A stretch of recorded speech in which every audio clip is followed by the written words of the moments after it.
Vacation में घर जाते वक्त बनी सत्य घटना। स्कूल में गर्मियों की छुट्टियां पड़ गई थी और मैंने घर जाने की तैयारी कर ली थी। 2 दिन का सफर था। मैंने ट्रेन की एसी क्लास की बुकिंग 1 महीना पहले ही करवा दी थी। ड्राइवर मुझे स्टेशन छोड़ आया। दोपहर 12 बजे की ट्रेन थी, जो कि अगले दिन शाम को मुझे मेरे शहर पहुंचा देती। स्टेशन पहुंची तो पता चला कि ट्रेन 8 घंटे लेट है। पहले सोचा वापस हॉस्टल चली जाऊं, परंतु फिर ध्यान आया कि स्टेशन पर भी वेटिंग रूम होते हैं। मैंने टिकट बुकिंग काउंटर पर वेटिंग रूम के लिए बात की और अपना सामान लेकर उस कमरे में बैठ गई। पहले से ही 2 यात्री वहां पर बैठे ट्रेन का इंतजार कर रहे थे। मैंने भी अपना सामान एक तरफ रखा और वहां बैठ गई। ट्रेन में पढ़ने के लिए अपने साथ एक दो उपन्यास ले आई थी। बस वही खोलकर पढ़ने लगी। ऐसे तो 8 घंटे का समय निकालना मुश्किल था। इससे अच्छा तो कुछ पढ़ ही लिया जाए। कुछ समय बाद चाय वाला आया, तो मैंने उससे चाय और कुछ बिस्कुट के पैकेट ले लिए। अचानक से शरद वहां आ गया। मैं उसे देखकर चौंक गई। अरे यह यहाँ कैसे? शरद का ध्यान भी मुझ पर पड़ा। वह भी मुझे देखकर आश्चर्यचकित हो गया, परंतु हमने एक दूसरे से बात नहीं की। बात करते भी क्या, बहुत पहले ही हमारे बीच सब बातें खत्म हो चुकी थी।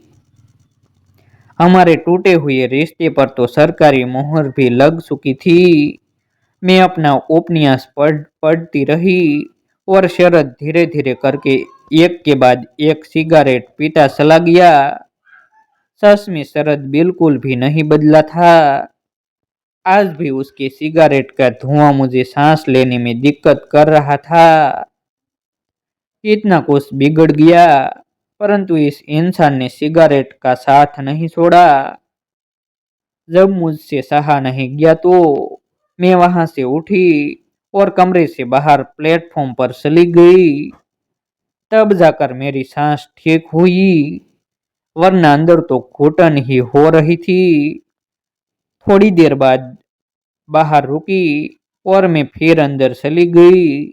समय देखा तो लगभग 8 घंटे तो हो ही चुके थे। फिर सोचा टिकट काउंटर से दोबारा ट्रेन के विषय में जानकारी ली जाए। उन्होंने बताया कि ट्रेन 11 बजे तक प्लेटफॉर्म पर आ जाएगी। अभी तो 8 ही बजे थे।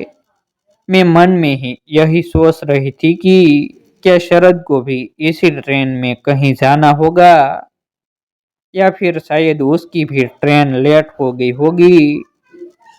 अब कुछ भूख भी लग रही थी, परंतु मुझे स्टेशन का खाना बिल्कुल अच्छा नहीं लगता। मैं फिर नमकीन के कुछ पैकेट लाई और चाय के साथ खाने लगी।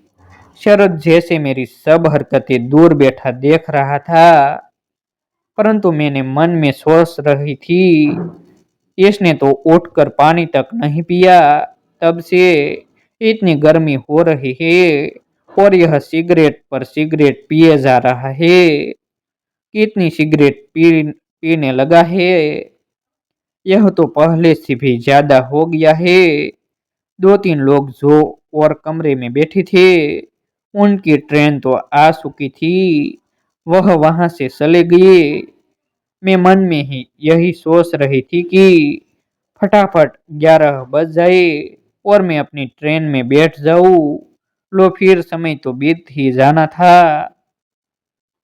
ट्रेन आ गई। मैंने कुल्ली से कहकर अपना सामान ट्रेन में रखवा लिया और अपनी सीट पर आराम से बैठ गई। उसके बाद मुझे नहीं पता शरद कहाँ गया, परंतु मुझे दिखाई नहीं दिया। जब ट्रेन चल पड़ी तो कुछ समय बाद मैंने देखा कि शरद तो साथ वाले डिब्बे में ही बैठा है। कभी सोचा ना था कि इतने पास बैठकर भी हमारे मन इतनी दूरी हो जाएगी। आज भी वह दिन याद है जब शरद के साथ 7 फेरे लिए थे। शरद यूं तो स्वभाव से बुरा नहीं था, परंतु उसकी कुछ बुरी आदतें हमारे बीच अक्सर झगड़े का कारण बन जाया करती थी। मेरे बहुत मना करने पर भी शरद अपनी आदतों को सुधारने के पक्ष में नहीं था। शरद की माँ अक्सर उसकी इन आदतों को फैशन का नाम दिया करती थी। कहीं न कहीं मुझे लगता था कि शरद में इन आदतों की वजह से उसकी माँ ही है, क्योंकि उसकी माँ ने कभी उसे इन बुरी आदतों से दूर करने का प्रयास नहीं किया था। तो फिर मैं कहाँ तक सफल हो पाती। आधी रात तक घर से बाहर रहना, सुबह देर से उठना, ज्यादातर घर से बाहर ही खाना मेरी जिंदगी पर बहुत असर डाल रहा था। मुझे अक्सर यही लगता था कि इससे अच्छा तो मैं अकेली ही ठीक हूँ। ऐसे साथी का साथ होना भी न होने जैसा ही है। बहुत देर तक शरद को समय दिया, परंतु फिर लगा कि मैं अपने समय के साथ मजाक कर रही हूँ। इतना पढ़ लिख कर किन लोगों पर अपनी ऊर्जा खराब कर रही हूँ। इन्हें तो जीवन का मतलब ही नहीं पता। फिर क्या था, लड़कियों का तो फिर एक ही ठिकाना अपने माता पिता का घर। मैं वापस आई, सबसे पहले अपने रिश्ते को खत्म किया, कागजी कार्यवाही पूरी की। उसके बाद नौकरी के लिए इंटरव्यू देनी शुरू की। काफी जगह इंटरव्यू देने के बाद एक जगह पर सिलेक्शन हो गई। हमारा समाज तलाकशुदा औरतों की इतनी चिंता करता है कि अगर वह भूल भी जाए एक पल के लिए कि उनके साथ कोई हादसा हुआ है और अपनी जिंदगी जीना भी चाहे, तो भी समाज उन्हें भूलने नहीं देता। इसी वजह से मैं अपने माता पिता के घर ज्यादा देर रुकना नहीं चाहती थी। मैं खुशी खुशी हॉस्टल चली गई। कभी सोचा ना था कि शरद के साथ दोबारा सामना होगा, परंतु आज जो सामना हुआ उससे मेरे द्वारा लिए गए फैसले पर मुझे अफसोस नहीं हुआ। 4 साल बाद भी शरद वैसा का वैसा ही था, उल्टा पहले से भी ज्यादा बिगड़ चुका है। बिखरे हुए बाल, बड़ी दाढ़ी, जैसे जीवन रास्ते पर पड़े मिले उन पैसों की तरह है जिसे इंसान खूब मस्ती से खर्च करता है, क्योंकि उन्हें कमाने में उसकी कोई मेहनत नहीं लगी होती। उसे नहीं पता होता कि इन पैसों की अहमियत क्या है। इस तरह शरद को भी अपने जीवन की अहमियत नहीं पता थी। अक्सर हम अपनी कोई चीज दूसरों को देने से पहले यह सोचते हैं कि वह उसका इस्तेमाल कैसे ही करे, जैसे हम अच्छे से करते हैं। और यह तो जीवन था, हम अपना जीवन किसी के हाथों में ऐसे ही दे देते हैं मात्र विश्वास पर। परंतु जो लोग अपने जीवन को नहीं संभाल सकते, वह हमारे जीवन में हमारे साथ क्या चल पाएंगे।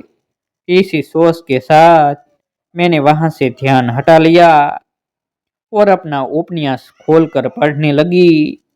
वैसे भी सफर में नींद तो आती नहीं मुझे, जैसे तैसे घर पहुंचने का इंतजार कर रही थी।